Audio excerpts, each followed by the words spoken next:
Hi, I'm Matt Ambrose with the Defense Acquisition University. In the next few minutes, I'm going to do my best to go through a simple example of earned value management and demystify some of the alphabet soup of acronyms that we have in earned value management, and also just the basic calculations, basic terms, and basic ideas of earned value management so that you can then progress on, look at some more complicated examples perhaps, and take some more training on EVM. But it really helps to kind of start at a lower level and just understand what the terms are and how they're used. The simple example we're going to use today is Bubba Incorporated. Bubba Incorporated has been contracted to dig 100 meters worth of ditch at a cost of $100 in 10 days. In that statement, you find three things that Bubba needs to come up with a plan that we're going to compare his actual results to see how he's doing on cost and schedule. So the three things are the budget, which is also known as the budget at completion, in our case $100, or in Bubba's case. Now also we need to know the work. What's the work that has to be done on the contract? In our case, 100 meters worth of ditch needs to be dug on this contract. And then the last thing is, what's the schedule? The schedule. 10 days. Bubba's got 10 days to get this work done. So Bubba's going to come up with a plan. We always have the contractor come up with a plan, and then we compare how they're doing against that plan. And since Bubba's a simple guy, Bubba's decided to dig 10 meters of ditch each day to get to 100 meters by the end of his schedule at day 10. Okay, so given that plan, then we can take a look and see how Bubba's doing at any point in time, and we take snapshots. In the case of a normal program, that would be every 30 days or so that we would take a snapshot. We would get a monthly report called an Integrated Program Management Report from the contractor to tell how they're doing. And then we would do some calculations and see, hey, are you on budget? Are you over budget, under budget? Are you ahead of schedule, behind schedule? So let's take a look at day 3 for this example of Bubba's 100 meters of ditch that he has to dig. Okay, on day 3, we already know what the plan is.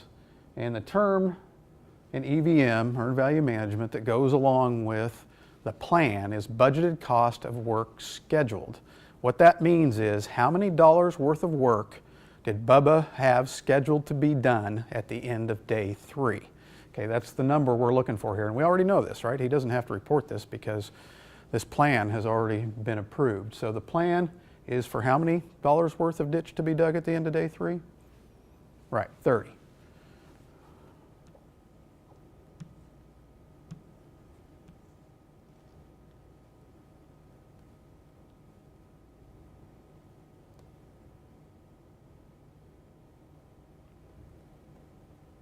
Okay, so that's our budgeted cost of work scheduled, or the plan, at the end of day 3. The next thing we need to know is what's reported to us by the contractor, which is how much work has actually been performed, or the budgeted cost of work performed, also known as the BCWP, and what I like to call the earned value. The earned value is absolutely key, because every calculation that we're going to do pretty much is going to have earned value, or budgeted cost of work performed in it. Think about it. If you don't know how much work the contractor's actually done, how do you know how they're doing? So you got to have something to compare against, and that's what we're always going to kind of compare against, is the earned value at this point. Okay, in this case, Bubba has told us, I've got 40 meters of ditch dug. Okay, right there, 40 meters of ditch. So in terms of earned value, how much work, in terms of dollars worth of work, remember that Bubba said every meter is worth $1 here in my 100 meters of ditch with a budget of $100 at the end of it. So if he's dug 40 meters, how many dollars worth of work are done at the end of day 3? That's 40, right? Simple example.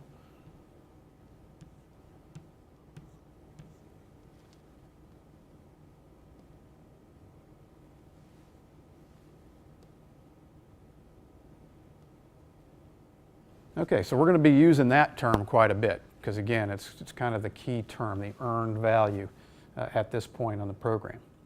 Now, next up, we need to know what were the actual costs. So this one actually is pretty easy to understand.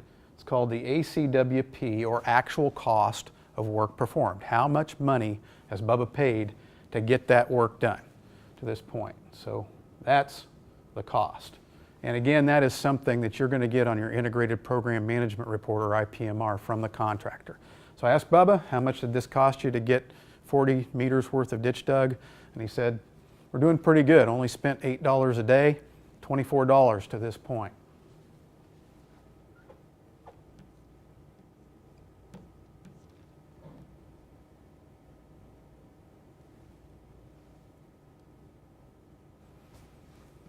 Okay, so now we have the three pieces of information that we really need to tell how the contractor is doing at any point in time. And that is, again, what's the plan at this point? What's the earned value in terms of work that's actually been done, in terms of dollars worth of work? And then what did it cost the contractor to get those things done? If we know those three things, then we can do some calculations and figure out how are they doing in terms of cost and schedule.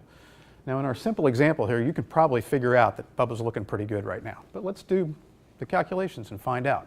And these are on your gold card. First thing we're going to look at is the schedule variance. And all of these equations you're going to see are going to start with the earned value, right? That thing I told you was very important.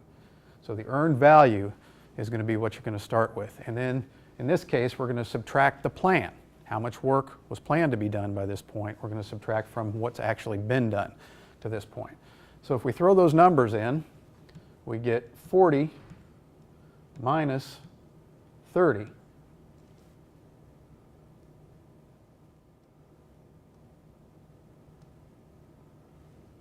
And that's going to equal $10.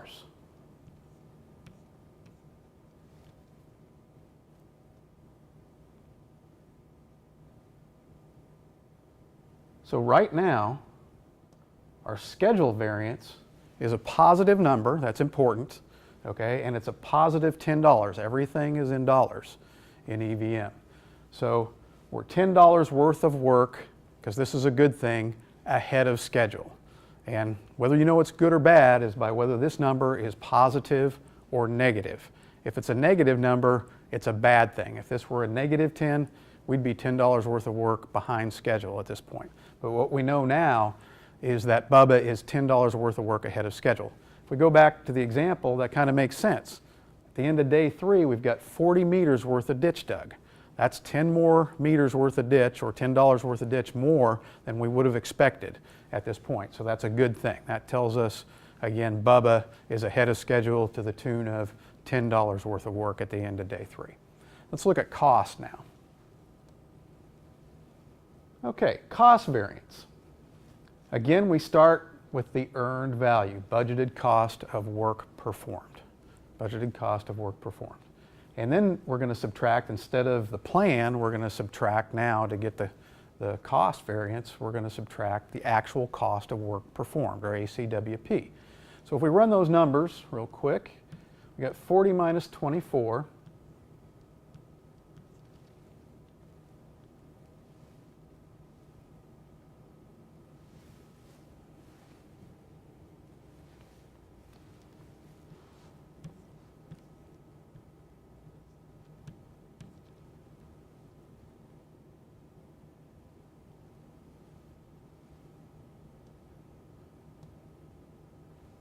And that is going to come out to, again, a positive number.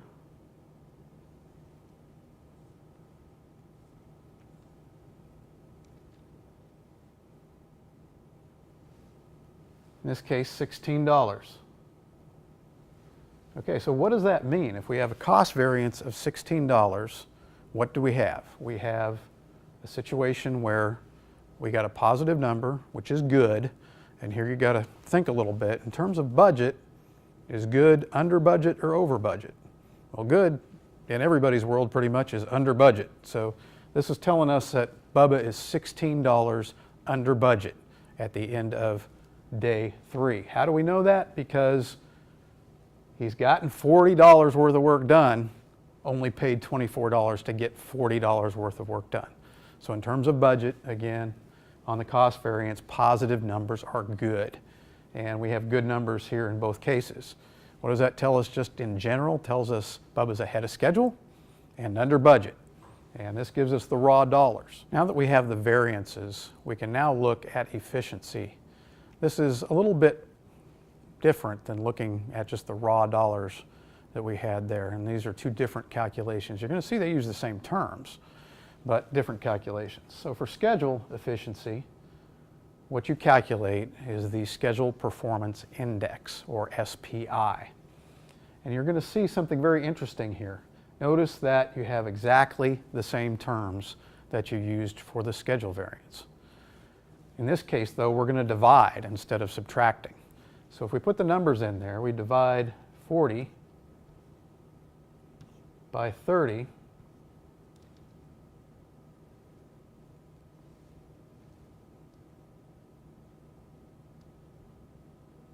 and you run that through a calculator, you'll find that that comes out to 1.33. We'll stick to 2 decimals for our example.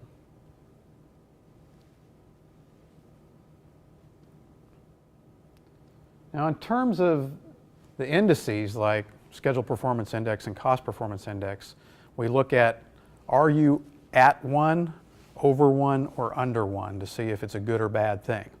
And because the math has to stay consistent here, if we had a good schedule variance, then your SPI has to be good also. Otherwise, you didn't do the math right. In this case, we see that is true because our SPI is 1.33. Now, this is a measure of efficiency. If Bubba was right on plan, he would be at 1.0. In this case, he's at 1.33.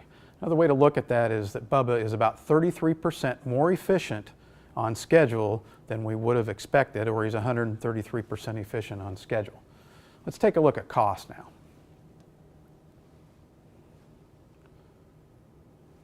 We know that Bubba was good on cost in terms of being under budget from the cost variance. So would you expect this number to be over 1 or under 1? Think about that while we run the numbers.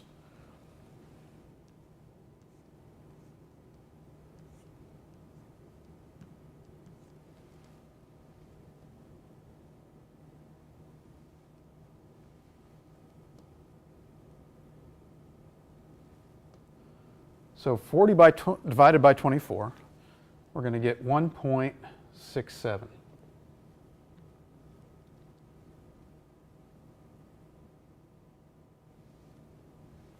So is that a good thing or a bad thing in terms of the Cost Performance Index? That's a good thing, right? Because it's over 1, much better than you would ever expect to see on a real program. What this tells us is that Bubba is very efficient on cost, and we'd expect that because Bubba is way under budget at this point as well. So the numbers, again, mathematically should be consistent if you're doing the math right. Another way to look at this is that I would say Bubba is giving us $1.67 worth of work for every dollar that's spent on the program to this point. So cost now is also very efficient along with schedule in this simple example here at the end of day 3. So that's just a simple way to look at EVM, and you can dig much deeper into EVM. There's lots of concepts that you could look at, and things like management reserve and how that plays on things. We're not going to get into that in this video or even the second part of the video, but if you want to get deeper into EVM, there are several continuous learning modules and several courses that DAU has that you can take as well.